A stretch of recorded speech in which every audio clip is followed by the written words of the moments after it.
Un vaudoune ne parle pas, je vous réponds.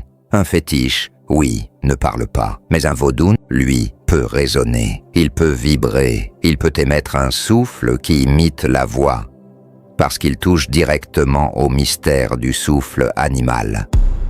Mais ne confondez pas l'imposture et le vrai. Le vrai existe et il est plus puissant que tout ce que vous pouvez imaginer.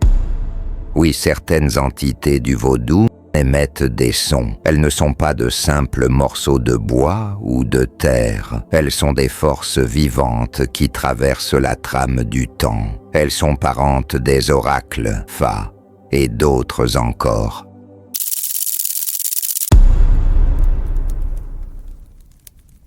Vous voulez une réponse. Vous l'aurez. Mais sachez une chose. Si vous écoutez ces paroles avec moquerie, vous n'entendrez rien.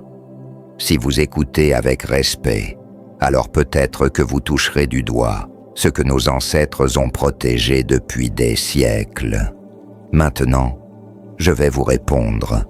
J'ai vu vos commentaires, j'ai vu vos débats sans fin, où l'on mélange science, théologie et dérision. Mais je ne peux pas laisser notre culture être abaissée à des plaisanteries de marché. Écoutez bien, le son provient de l'animal. Avant que l'homme n'invente le langage articulé, avant que les prêtres n'établissent les signes de la divination, il y avait une langue plus ancienne, plus brute, plus pure.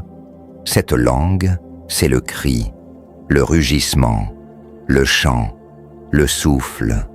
Le son est né de l'instinct animal, parce que nous étions animal avant de nous éveiller à la conscience humaine.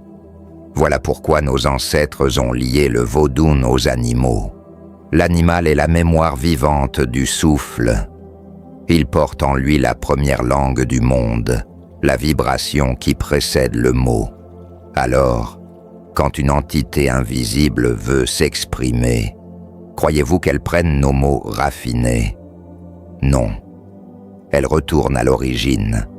Elle émet un son, une tonalité brute, un souffle qui imite parfois la voix humaine, mais qui n'est pas humain.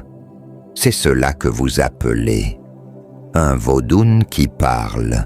Oui, certaines entités du vaudoune émettent des sons. Elles ne sont pas de simples morceaux de bois ou de terre.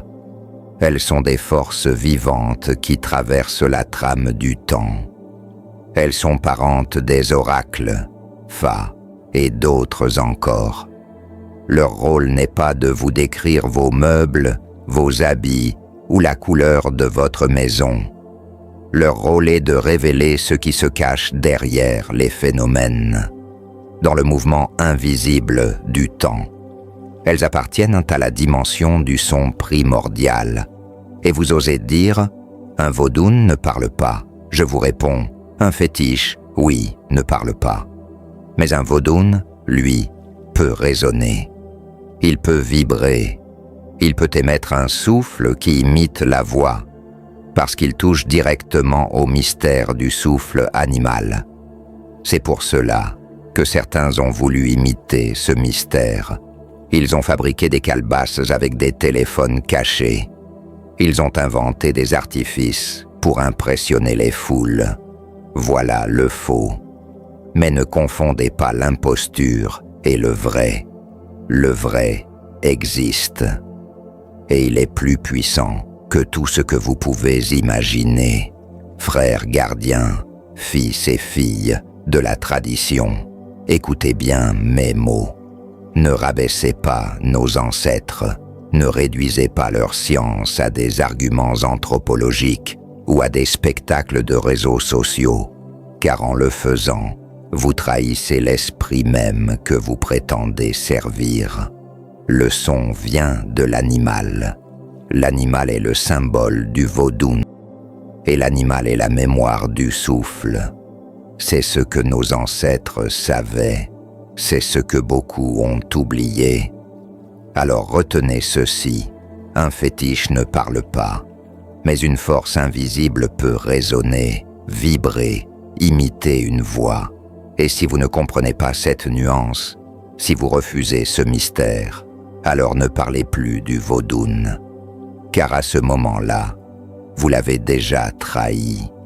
Dans la suite de mon enseignement, je vous montrerai pourquoi ce mystère du son et de l'animal n'est pas seulement une question de croyance, mais une clé pour comprendre le lien entre souffle et l'animal.